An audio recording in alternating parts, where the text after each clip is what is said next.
నమస్తే, welcome to I dream. నేను Udayasri. Present మనతో ఉన్నారు ప్రముఖ జ్యోతిషులు వీరభద్ర శర్మ గారు. అసలు గణనాథుని ఎందుకు పూజించాలి, గణనాథుని పూజా విధానం ఎలా చేయాలి, ఎవరు చేయాలి, ఇవన్నీ విషయాలు అడిగి తెలుసుకుందాం. నమస్తే గురుగారు, వెల్కమ్ టు అవర్ స్టూడియో.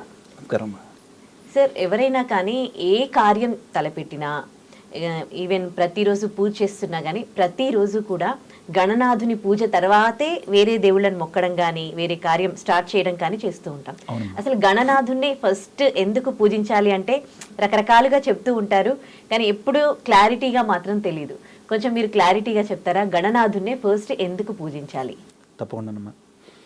ఓం గణానాం త్వా గణపతిగం హవామహే కవిం కవీనాముపమస్రవస్తమం జ్యేష్ఠరాజం బ్రహ్మణాం బ్రహ్మణస్పతాన శృణ్వన్నోతిభిः శ్రీదసాదనం శ్రీ మహాగణాధిపతయే నమః.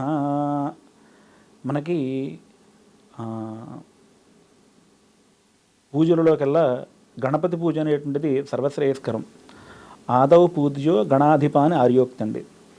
అయితే ఈ గణపతిని ఎందుకు పూజించాలి అనేటువంటిది గణపతి యొక్క పూజలోనే షోడశ నామాలు అనేటువంటి 16 నామాలలో గణపతి యొక్క తత్వం అంతా కూడా ఇమిడి ఉంచారండి.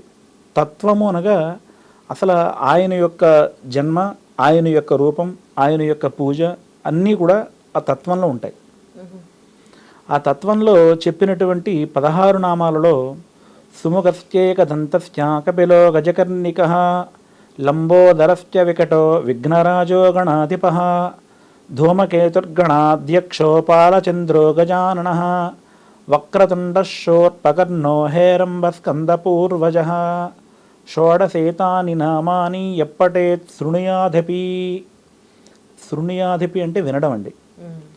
ఇంట్లో ప్రతి ఇంట్లో కూడా ఇంటి యజమాని దగ్గర నుంచి ఇంట్లో ప్రతి ఒక్కరికైనా కనీసం ఒక్కరికైనా ఇంట్లో ఈ 16 నామాలు వచ్చి ఉంటే కనుక ఆ 16 నామాలు శృణుయాధిపి అంటే వినడం వింటే కనుక ఆ రోజు వాళ్ళు చేసేటువంటి పనుల యందు ఎటువంటి విఘ్నాలు, ఎటువంటి ఆటంకాలు లేకుండా ఉంటాయని ప్రమాణం.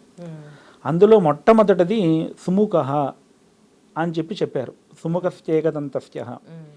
సుముఖ అంటే కనుక శుభప్రదమైన ముఖం కలవాడు అని అర్థం అండి.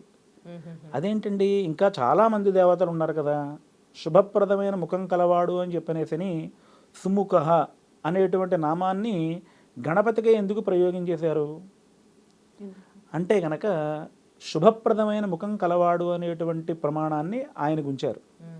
అంటే మనకి పంచలక్ష్మీ స్థానాలు ఉన్నాయండి, 5 లక్ష్మీ స్థానాలు ఉన్నాయి. 5 లక్ష్మీ స్థానాల్లోనూ పద్మాసనే పద్మకరే సర్వలోకైక పూజితే అంటే పద్మం అనేటువంటి తామర పుష్పంలోంచి అమ్మవారైన లక్ష్మీదేవి వచ్చింది. అలాగే పద్మప్రియే పద్మిని పద్మహస్తే పద్మాలయే పద్మదళాయతాక్షి అనేటువంటి పద్మం అనేటువంటి చిన్న ముగ్గు పెట్టిన తర్వాతే స్త్రీలు ఎటువంటి పూజ అయినా చేస్తారు. శుభప్రదము అంటే కనుక ముందుగా పద్మం పెడతారు, అంటే పద్మంలో లక్ష్మీదేవి ఉంది కాబట్టి పద్మం పెడతారు. అలాగే ఆడవారు పాపిట స్థానంలో కుంకుమ బొట్టు పెట్టుకుంటారు. అంటే ఈ సీమంతం అని చెప్పనేసి ఇలా ఉన్నటువంటి పాపిట్లో ఆడవాళ్ళు ఈ పక్కకి దువ్వేటువంటి ప్రక్రియలో ఇక్కడ పాపిడ అని చెప్పనేసి ఏర్పడుతుంది. అలాగే దీనికి సీమ అని కూడా పేరు. సీమ అంటే ప్రారంభం ఇక్కడి నుంచే కదండి, సీమ అని పేరు. ఈ పాపిట స్థానంలో లక్ష్మీదేవి ఉంటుంది. అలాగే ఆవుల యొక్క పృష్ఠభాగం అంటే గోమయం వచ్చేటువంటి స్థానంలో లక్ష్మీదేవి ఉంటుంది. అలాగే బిల్వపత్రిలో లక్ష్మీదేవి ఉంటుంది, మారేడుపత్రిలో. అలాగే ఏనుగు యొక్క కుంభస్థలంలో లక్ష్మీదేవి ఉంటుంది.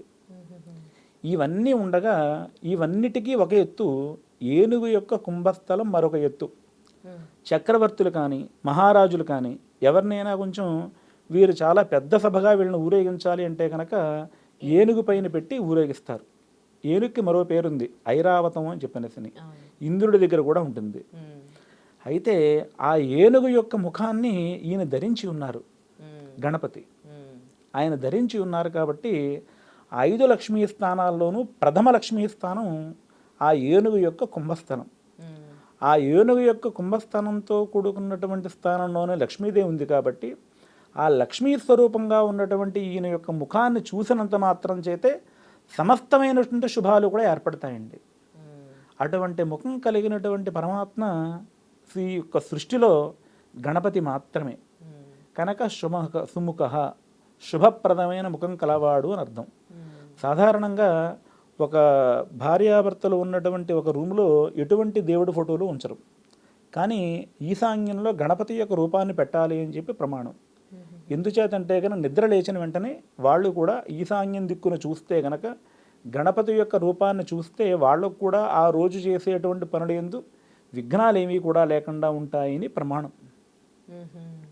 అలాగే చిన్నపిల్లలకి విద్యాభ్యాసన చేస్తే శుక్లాంబరధరం విష్ణుం శశివర్ణం చతుర్భుజం ప్రసన్నవదనం ధ్యాయేత్ సర్వ విఘ్నోపశాంతయేతు అంటే వాళ్ళకు కూడా చిన్నపిల్లలకి అక్షరాలు నేర్పించినప్పుడు కూడా శుక్లాంబరధరం సరస్వతీ నమస్తుభ్యం ఇవి చెప్పిన తర్వాతనే ఆ యొక్క గణపతిని పూజించిన తర్వాతనే వాళ్ళ విద్యాభ్యాసనంలోకి పెడతాం. సుముఖ తర్వాత ఏకదంత నామం అండి. సుముఖశ్చ ఏకదంతశ్చ కపిలో గజకర్ణిక మీకు ఇందాక చెప్పినటువంటి వాక్యాల్లో సుముఖ తర్వాత ఏకదంత అంటే ఆడ ఏనుగులు మగ ఏనుగులు. ఆడ ఏనుగులకి దంతాలు ఉండవండి, మగ ఏనుగులకు మాత్రమే దంతాలు ఉంటాయి. ఆ మగ ఏనుగులకు దంతం ఉంటేనే అందం, దంతాలు ఉంటేనే అందం. అటువంటిది గణపతి స్వామి వారికి ఎడమ భాగంలో దంతం ఉండదు, కుడి భాగంలో మాత్రమే దంతం ఉంటుంది. ఎందుచేతనయ్యా అంటే కనుక పూర్వకాలంలో వ్యాసాయ విష్ణు రూపాయ వ్యాస మహర్షి వారు ఈ అష్టాదశ పురాణాలన్నీ కూడా రచించారు. రచించి అవి తర్వాత వంశం అందరికీ కూడా అందాలి కదా, అందాలి అంటే కనుక ఆయన పరమశివుడిని ప్రార్థించారట. స్వామి ఈ సంపద అంతా మరి ఇప్పుడు నేను అంత్యం అయిపోతే కనుక ఈ సంపద అంతా ఏమైపోతుంది అని చెప్పి అంటే నీకేం భయం లేదు నాయన, గణపతిని పూజించు, గణపతిని ప్రార్థించు, ఆయన వచ్చి దీనికి ఏం చేయాలో ఆయన చేస్తారు అని చెప్పి పరమశివుడు చెప్తే గణపతిని ప్రార్థిస్తే గణపతి స్వామి వారు వచ్చారు. వచ్చి ఏంటి మహానుభావ అంటే కనుక ఈ సంపదంతా నాతో ఆగిపోకూడదు, తరతరాల వాళ్ళందరికీ కూడా ఇది చెందాలి అని చెప్పనేసని ఆ యొక్క వ్యాస మహర్షి వారు చెప్తే ఆయనకి ఎదురున్న తాళపత్రాలు ఉన్నాయి, అంటే తాటాకు పత్రాలు ఉన్నాయి, మరి రాయడానికి కలం ఆయన దంతం విరిచి ఆ దంతంతో అవన్నీ రాశారండి అష్టాదశ పురాణాలన్నీ కూడా. అంటే ఆయనకి ఒక దంతం ఉంటే ఎందుకు, రెండు దంతాలు ఉంటే మనకెందుకు, మనం చెప్పుకోవాల్సిన అవసరం ఏముంది. సుముఖశ్చ ఏకదంతశ్చ ఆయనకు ఒక దంతమే ఉంది అన్నారు.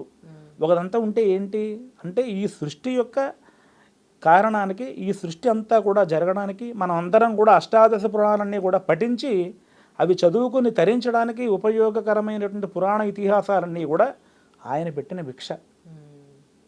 అంచేత ఏకదంత. అలా మొత్తం ఈ 16 నామాల గురించి చెప్పుకుంటే మొత్తం మనకి ఈ యొక్క 16 నిమిషాల టైం కూడా సరిపోదండి. అలా ప్రతి ఒక్కరూ కూడా గృహంలో ఇంటి యజమానిగా సుముఖశ్చేకదంతశ్చ కపిలో గజకర్ణిక లంబోదరశ్చ వికటో విఘ్నరాజో గణాధిపః ధూమకేతుర్గణాధ్యక్షో పాలచంద్రో గజాననః వక్రతుండ శూర్పకర్ణో. శూర్పకర్ణో అంటే కనుక చాటలాంటి చెవులు అని అర్థం అండి. మరి ఆయన ఏనుగు ముఖంతో ఉన్నారు, చాటలాంటి చెవులు ఉంటే పిల్లులు లాంటి చెవులు ఉంటే మనకెందుకు, ఎందుకు చెప్పారు ప్రత్యేకంగా నామాన్ని ఎందుకు వాడారు అంటే కనుక ఆ ఏనుగు ఉన్నటువంటి ఆ యొక్క శూర్పకర్ణం అంటే పెద్ద చాటలాంటి చెవులు అవి ఏం చేస్తాయి అంటే కనుక చిన్న గుండు పిన్నె కింద పడిపోయినా వినగలుగుతుంది, పెద్ద బిందె కింద పడిపోయినా వినగలుగుతుంది ఏనుగు. మనం ఏదైనా దేవతామూర్తి దగ్గరికి వెళ్ళామనుకోండి, వాళ్ళు కిరీటాలు ధరించి ఉంటారు. ఇప్పుడు డాక్టర్ గారి దగ్గరికి వెళ్ళాం, అయ్యా నాకు జ్వరంగా ఉంది అన్నాను, ఈ మందులు వాడవయ్యా అన్నారు ఆయన. అంటే నేను ఇంకా పూర్తి చేయలేదు ఇంకా సెంటెన్స్ వాక్యాన్ని, ఆయనలోగానే స్క్రిప్ట్ ఇచ్చేశారు. నేను చెప్పాను, ఇంకా ఆయన సరిగ్గా విన్నారో లేదో నాకు ఇంకా అర్థం కాలేదు, మందులు ఇచ్చేసారు, ఇది వాడితే నాకు తగ్గుతుందా అనేటువంటి అనుమానంతో నేనున్నాను. ఈ దేవతామూర్తులు అందరూ కూడా కిరీటాలు పెట్టేసుకుని ఉంటారు, గణపతి చాటలాంటి చెవులతో అలా ఉంటారు ఆయన. మనం వెళ్ళి చెప్పాం, ఆయన విన్నారు, మన కోరిక తీరుస్తారు అనేటువంటి భరోసా కలిగేటువంటి మూర్తి శూర్పకర్ణ. చాటలాంటి చెవులు కలిగి, కర్ణాలంటే చెవులండి, శూర్పం అంటే పెద్ద చాటలాంటి చెవులు. అంటే నేను చెప్పాను, ఆయన విన్నారు, నా బాధ ఏంటో ఆయనతో చెప్పాను, సో నా బాధ క్లియర్, నాకు ఇంకేం ప్రాబ్లం లేదు అని చెప్పడానికి శూర్పకర్ణ లాంటి చెవులు. ఈ రకంగా గణపతి యొక్క తత్వం అంతా కూడా 16 నామాల్లోనూ కూడా ఇమిడి ఉంది.